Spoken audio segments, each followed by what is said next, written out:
Ô Sandro, o que eu te perguntei foi o que que você está fazendo aí para a gente é curioso, a gente quer saber, você está em Orlando, foi fazer o que aí? Eu estou fazendo tanto atividades espíritas, nós fizemos um seminário espírita ontem aqui no Centro Judeu para mais de 800 pessoas e também profissionais, palestras profissionais. Ah, maravilha. E que alegria, né, gente? O Rossandro encontrar um tempinho para participar aqui com a gente. Claro que não podiam faltar mais convidados especiais hoje. E, Rossandro, a gente queria fazer um combinado com você. Você fala com os seus 30 minutos, faz a sua explanação e a gente queria que você reservasse os 10 minutinhos finais para uma pergunta especial, pode ser? Uma pergunta importante. Muito obrigado. Com vocês, pessoal, o Rossandro Grinde.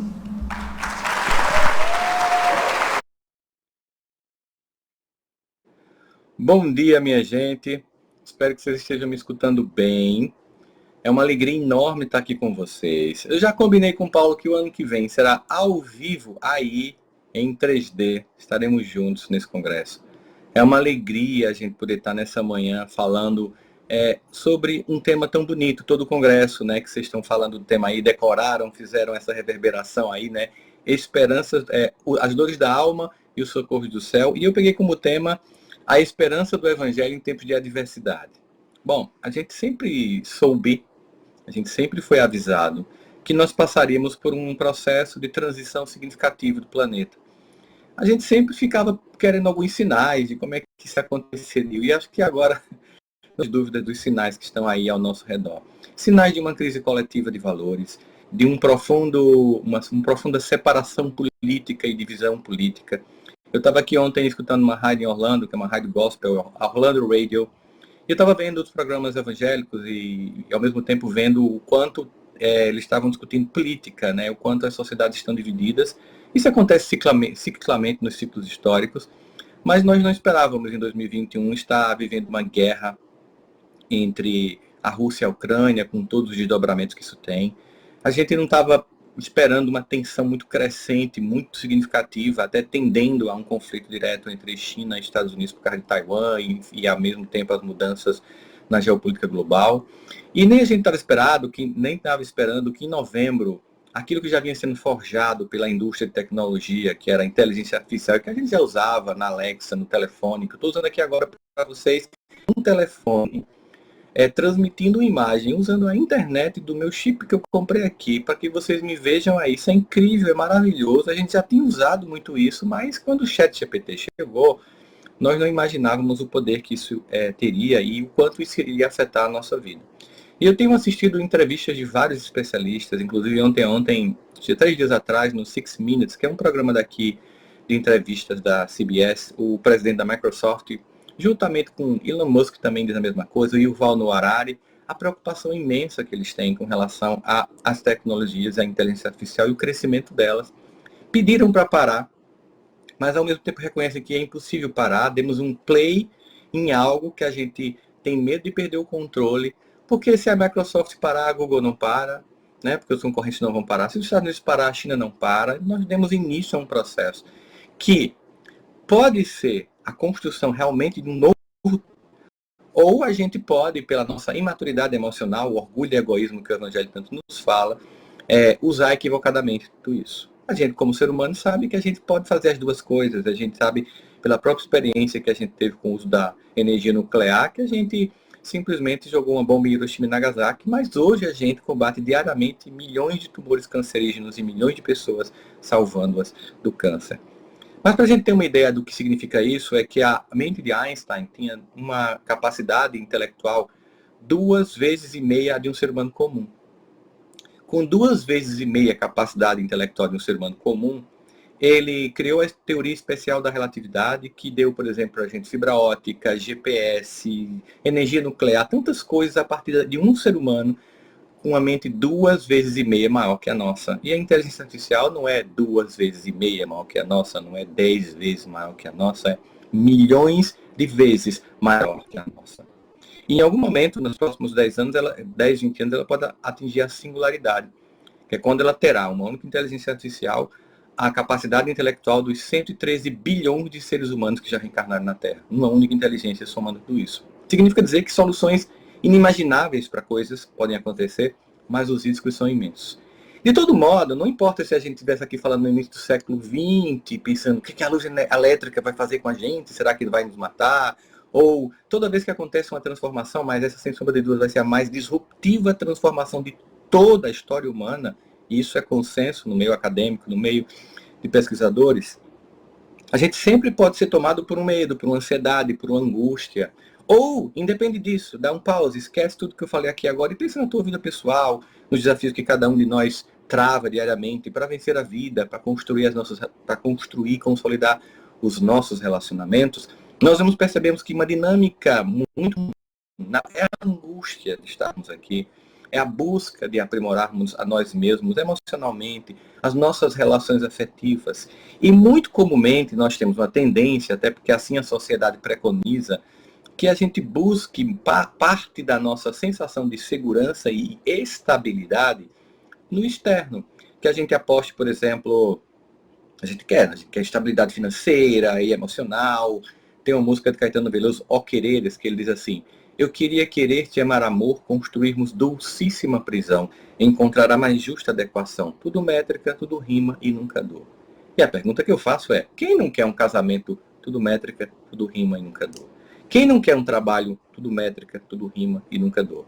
Quem não quer o estudo, tudo métrica, tudo rima e nunca dor? Quem não quer uma sociedade, tudo métrica, tudo rima e nunca dor?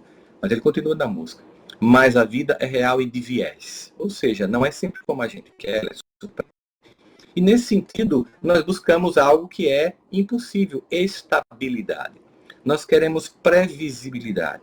Uma das coisas que mais nos angustiam como seres humanos é o imprevisível, o imponderável, que está sempre nos rondando. E isso faz com que a gente seja movido por uma angústia exatamente porque queremos algo que não é do mundo, estabilidade. O mundo é um tempo inteiro uma mutação constante, agora numa velocidade inimaginável, numa curva de ascensão impressionante histórica.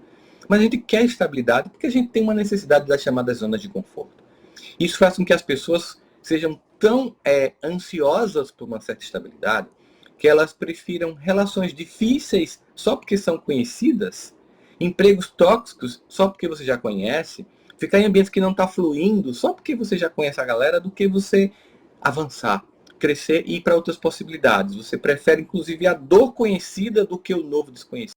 Tudo em busca dessa estabilidade, tudo em busca dessa zona de conforto, tudo em busca de uma tendência psicológica, neurofisiológica, de condições de algo que seja previsível, quando a vida nos chama para uma transformação constante e infinita, porque a própria estrutura neurológica da gente é feita para desafios constantes.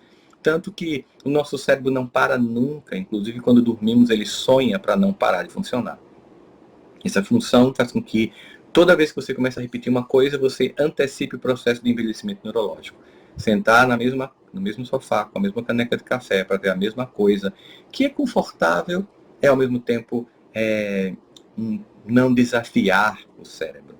Mas acontece que a gente busca essa estabilidade, é compreensível, o ser humano gosta disso, a gente também não pode o tempo inteiro estar tendo que inventar o fogo todo dia, a roda todo dia. Algumas coisas já estão dadas. No entanto, ainda assim, entretanto, mais, porém, eu como costuma dizer Emmanuel Debalde, os acontecimentos da vida, a gente tem que seguir as coisas. E essa busca de estabilidade, ela nunca vai ser bem sucedida, porque quando nós buscamos num concurso, num trabalho, num relacionamento, numa vida, numa casa espírita, em qualquer lugar que a gente vá, nós vamos nos encontrar com as decepções da vida, porque as pessoas não são, nem nós mesmos somos estáveis. É signo da humanidade a instabilidade, a transformação e a mudança e a mutação constante. Quando é que a gente consegue finalmente apaziguar a vida? Quando é que ela começa a fazer para nós sentido, a ponto de que nós entendemos que o mundo é instável, nós compreendemos que o mundo está em processos constantes de mudança, mas buscamos uma fonte de estabilidade de fato segura, e a única que existe é Deus. Sabe quando a gente observa os profetas dizendo que Deus é fiel? Esse sentido de fidelidade é imutável nas suas características de amor, de força, de poder, de compreensão da nossa vida e do cuidado que Ele tem conosco. Eu recebi aqui o Salmo 121, que quando eu estava conversando sobre o congresso, eu mandei e pensando assim, como esse salmo fala muito dessa, as dores da alma e socorro que vem do céu, porque o Salmo 121 diz assim, levantei os meus olhos para os montes, de onde vem o meu socorro vem do Senhor, que fez o céu e a terra, não deixará vacilar o teu pé, e aquele que te guarda não te esquecerá de te ajudar. Olha só como os salmistas falam isso. O que é que Davi vai dizer? Davi vai dizer, cairão 1000 homens à minha esquerda, 10.000 à minha direita, e eu não temerei mal nenhum, porque tu estás comigo. Ou ele vai dizer, Senhor, eu sei que tu me sondas e me conheces, mesmo quando faltam em mim palavras, conheces o meu pensamento. Deus nos sondando. Ou ele vai dizer, ainda que eu andasse pelo vale da sombra da morte, eu não temerei mal nenhum, né? Porque o Senhor é meu pastor, me levará a verdes pastos, refrigerar minha alma, irá refrigerar minha alma tranquila. Você percebe que os salmos são músicas que eles estão cantando, louvando o amor de Deus e o cuidado dele. A grande questão que a gente se pergunta é, você entende isso intelectualmente ou você compreende isso emocionalmente? Você se entrega inteiro a Deus? Você entende que a estabilidade e a segurança só dele vem? Que é muito comum a gente ficar com medo de certas situações, mas quando a gente começa a desenvolver essa entrega, a paz começa a tomar conta do nosso coração. Aquilo que Jesus vai dizer, uma paz que excede todo o entendimento, né? Eu vivo em aviões, vocês sabem, e a gente está lá, a gente sabe assim, intelectualmente, que, por exemplo, pegar um voo de 8 horas do Brasil para aqui, para os Estados Unidos, é mais seguro do que sair da minha casa para o supermercado, estatisticamente. No entanto, a sensação de vulnerabilidade, porque você está lá a 10.000 pés de altitude, está a quase 1.000 quilômetros por hora, no meio do nada, você não controla tudo, tem um piloto lá, eu sei que tem uma inteligência artificial que está pilotando, o copiloto está lá também, mas o piloto inteligente do avião está fazendo todo o percurso, às vezes o piloto sai, vai tomar café e você fica, caramba, será que isso vai funcionar, né? No entanto, não se trata disso, se trata de uma instância controladora de todas as circunstâncias, a ponto de que nada representa medo, porque até a possibilidade de você desencarnar numa viagem não representa angústia por saber-se eterno e saber-se sempre acolhido por seu Pai. Essa intimidade com Deus é uma coisa que muita gente ainda não construiu. E quando a gente pensa no Evangelho como esperança em tempos de adversidade, nós pensamos que o Evangelho é apenas a mensagem de Deus. É apenas a boa nova, que ele traz com toda a força do amor na figura de Jesus Cristo, Jesus de Nazaré. A esperança da humanidade. Aquele que vem, vivencia uma experiência humana e ainda assim transcende para nos mostrar que toda a esperança e toda a estabilidade que ele tinha era com Deus. Que no Calvário, quando até aqueles que o amavam negaram ele 3 vezes e um traiu, ele estava com Deus.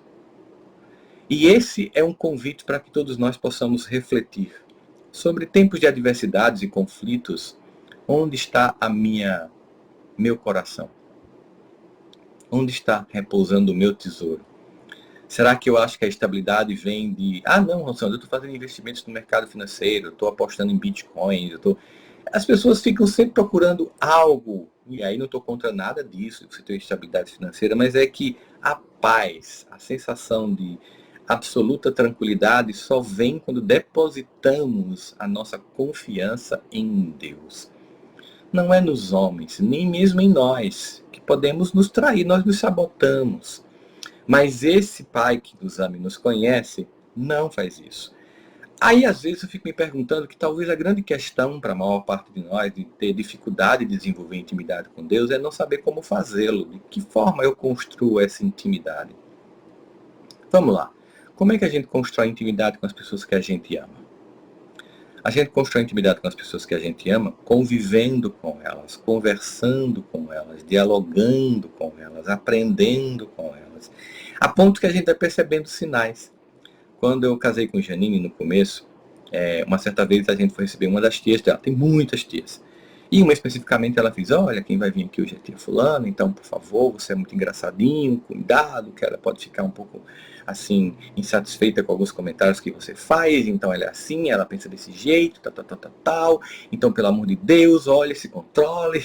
Né? Todos os recados de quem está no casamento, não tem muita intimidade e está tentando meio que criar os parâmetros da construção desse relacionamento. Depois de um tempo, a gente casou em 2008, mas namorou 7 anos antes, né? 6 anos e meio. Depois de um tempo, a gente ganha uma intimidade que hoje ela não precisa me dizer um texto para me dar sinais de uma coisa que ela quer que eu fique atento. Só basta ela fazer assim, ó. Vocês sabem como é casamento, né? E aí você, opa, pro Bluetooth, entendi o recado, né? E aí com Deus é do mesmo jeito. Não tem que ter uma forma, não tem que ter um altar, não tem que ter um ritual. É uma conversa. Sabe, quanto mais eu percebo isso, mais a sensação de paz toma conta do meu coração e mais a sensação de apaziguamento e de controle que é dado a ele. É como se o meu livre-arbítrio dissesse, pai, o meu livre-arbítrio é escolher que você escolha por mim. É quando eu acordo todos os dias, né? É pedir, por exemplo, no meu caso, eu acho que a maior parte de nós tem essa sensação, eu sempre peço todos os dias assim que eu acordo, mais um dia, pai, me usa para fazer a tua obra. O que é que eu faço? Seja ontem aqui no nosso congresso, daqui a pouco tem uma feijoada com o pessoal do centro aqui, daqui a pouco eu vou fazer o Cuidando da Alma na sequência aqui do congresso, depois eu entro na CBN ao vivo Brasil. O que é que eu faço quando eu estou dando aula na Unicamp, quando eu estou dando aula na PUC do Rio Grande do Sul, quando eu estou fazendo palestra em qualquer lugar do mundo, seja uma palestra espírita ou não espírita, eu sempre falo do Evangelho, porque nós não precisamos estar num lugar voltado para isso, para falar das mensagens do alto. Sempre você pode traduzir em valores e comportamentos aquilo que você vive. Então, quando você faz essa entrega, você fica tranquilo. Hoje eu vivo com menos medo, porque eu sempre penso que um governador controla essa nau. Há um Cristo, nossa mais alta esperança. E é nele que eu deposito isso. Não são nos homens, nas circunstâncias passageiras, históricas, políticas, que vão e que vêm. Toda vez que a gente aposta nessas circunstâncias ou nas pessoas, toda vez que a gente aposta em César e não em Deus, a gente sofre. E a pergunta é, onde você deposita a sua esperança? Em quem você confia? Do que você fala? O que você posta na sua rede social? O que você comenta no seu grupo de Telegram e do WhatsApp? Você está falando de Deus ou dos homens? Isso vai dizer onde está ou não a sua paz ou a falta dela. Qual é a importância e a relevância que você dá ao sagrado na sua casa, na sua vida, no seu coração? Qual é o tempo que sua família tem para cultuar, louvar e agradecer a Deus? Talvez porque a gente às vezes esqueça que a vida ela é extraordinária. Talvez a gente ache que o cotidiano faz com que a gente segue sobre o milagre da existência. O quanto tudo que nos cerca é extraordinariamente oferecido por Deus. Nada que nós temos nos é merecido, é uma concessão divina.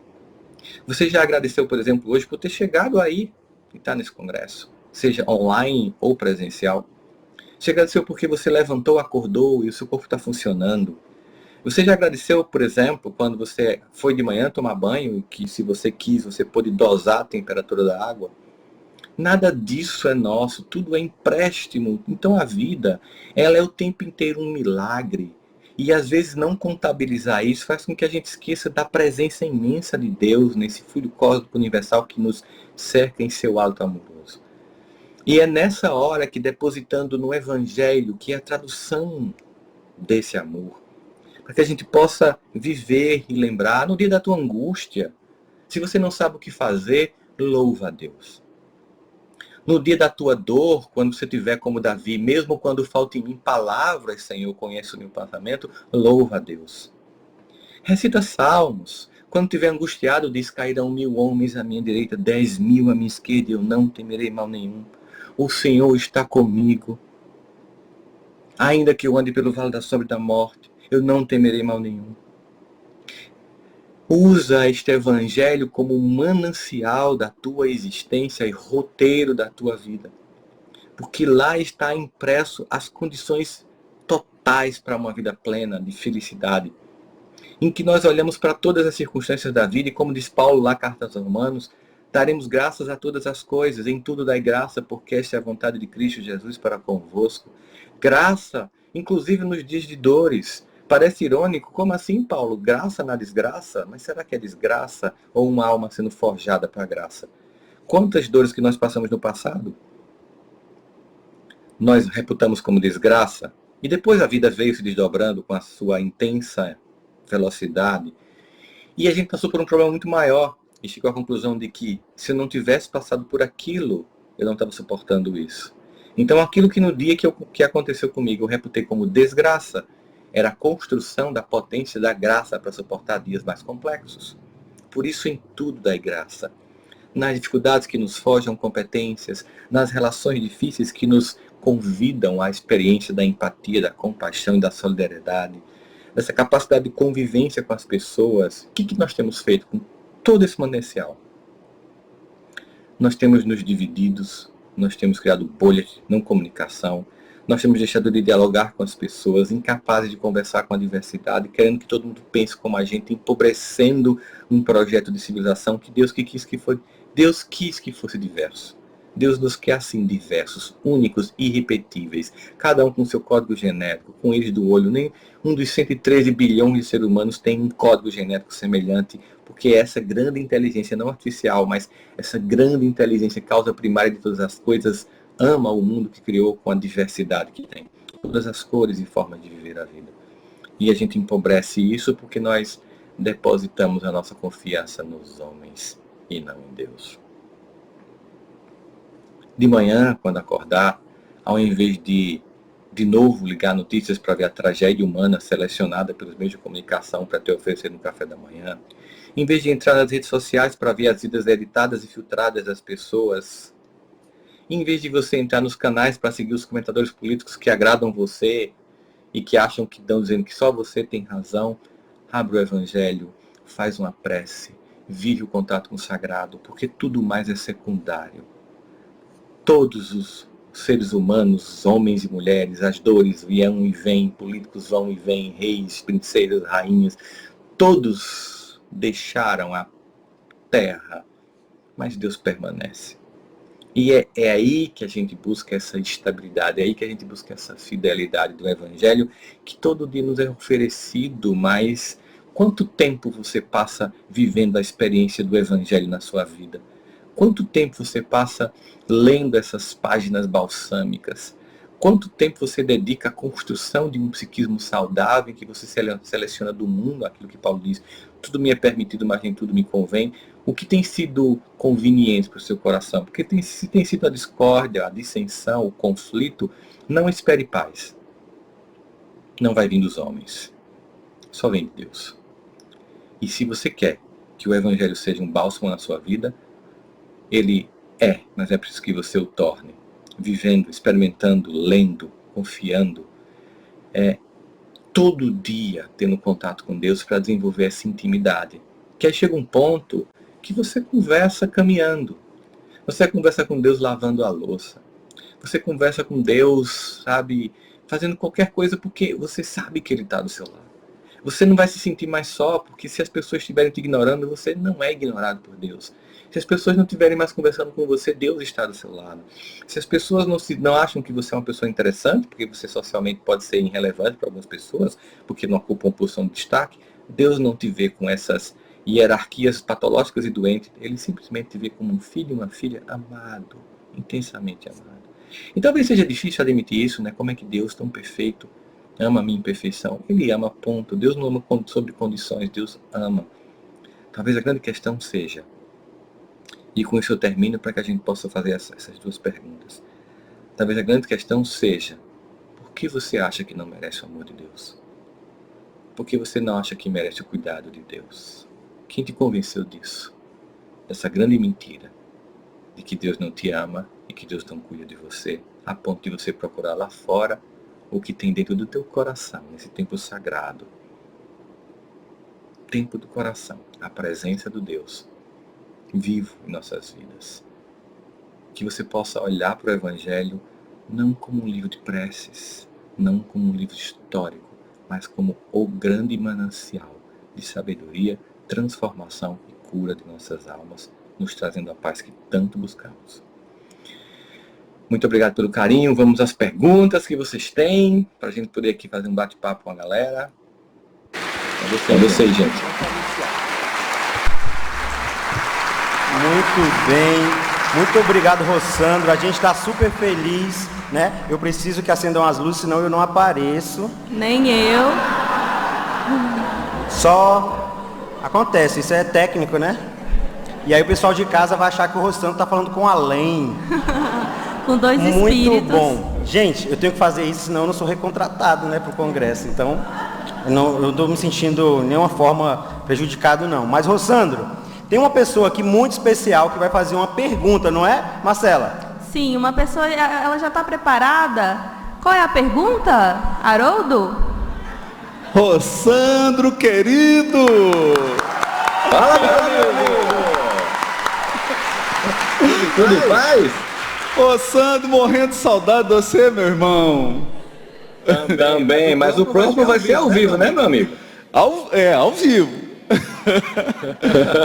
Ô Sandro, depois de tanta coisa bonita que você falou, essa sensibilidade que você tem, né? Fica até difícil fazer pergunta. Eu vou olhar para trás aqui, a tela eu não estou te vendo, Rossandro. Mas, Rossandro, você que uma vida inteira escutando as dores da alma, e uma vida inteira falando sobre as dores da alma. Depois de tudo que você falou, a minha pergunta é quase assim, colocar a bola na área para você chutar e fazer uma síntese de tudo que você falou. Na pandemia a gente viu os nossos irmãos espíritas, muitos perdendo a fé, se desesperando, sentindo aquele vazio na alma. E eu queria, Rossandro, essa experiência que você tem de lidar com as dores da alma, o que você tem a dizer sobre esperança para esses nossos irmãos espíritas? Obrigado por essa pergunta, assim, porque a gente partilha de muitas percepções semelhantes e vamos ser polêmicos agora. Podemos? Vamos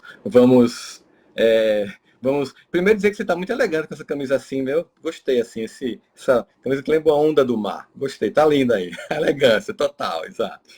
Mas, meu amigo, você fez uma pergunta que você sabe faz parte das nossas angústias, né? E aí eu queria falar para vocês o seguinte. Gente, por que isso? Você acha que você vai conseguir viver a experiência virtual que você sente quando está na casa espírita? Volte. Não volte porque o centro espírita precisa de você, mas porque você precisa de Jesus. Volte porque nós precisamos comungar, estarmos juntos em comunhão. Volte porque essa experiência de convivência fraterna, com pessoas complicadas e difíceis, porque nós somos assim, é a experiência de forjar uma alma capaz de ver a fraternidade. Volte para servir, porque se você tem dores, saiba que a consolação é ajudar os outros. É usar as suas experiências para consolar os corações, porque na caridade nós descobrimos que o remédio é quando nós saímos da condição de paciente, do leito da queixa, para curar o paciente do lado, e esse é o maior remédio que a gente tem. Volte para que a gente possa revolucionar este movimento de luz, para que a gente possa consolar os corações. Volte para que você entregue 10%, 1% que você já recebeu do Evangelho. Volte, porque essa doutrina é de Jesus e te convida para que você viva ela, para que você fale, para que você divulgue, para que você leve aos corações numa sociedade que está pensando em se matar a qualquer momento, por qualquer dificuldade. Ontem mesmo um jovem aqui de 13 anos fez isso. Essa dor humana é muito grande para que você fique com medo, para que você fique na zona de conforto do seu sofá, se levante e venha ser um revolucionário. Volte, porque quando você disser assim, Deus me usa, Ele vai usar, ou você sabe que é assim. Quem é a gente, né, Haroldo? A gente é um mero instrumento, gente. A gente apenas está aqui na condição de que Ele nos use, sabe? A gente está aqui na condição daquele Saulo que na arrogância cai de um cavalo e não se converte em Damasco, mas passa uma vida se convertendo a Cristo. Até dizer que ele não vivia mais, mas que Jesus vivia nele. Volte para que você sinta a força desse Evangelho. Nós temos uma dívida impagável com Cristo. E Ele espera de nós, Ele conta conosco. Então, saia desse comodismo e venha servir, porque é para isso que nós estamos aqui e é isso que dá sentido à nossa vida. Nós temos muitas almas que sofrem e chega a ser um desperdício a falta de consolo que muitas pessoas não oferecem, simplesmente porque eu não gosto de fulano do centro, porque eu não gosto de centro tal. Faz um spirit tour, anda por vários centros até achar um que você gosta. Se não gostar de nenhum, funde um para você ver como é trabalhoso. Faça isso, mas não deixe de servir. A dor humana é muito grande para que a gente fique só na lamentação e no conforto de um lar temporário, porque nós estamos na casa do universo. Eu não estou ouvindo vocês não, tá? É só... agora... Aqui está meio difícil de ver, viu, Marcelo? Meu amigo, obrigado. Era essa a pergunta. Obrigado por você sair semeando aí em todos os lugares, viu? E volta. Eu sei que você está enrolando. Volte. Maravilha, a gente agradece você, Rossandro, mais uma vez. Faça uma boa viagem de volta. Um grande abraço e até a próxima.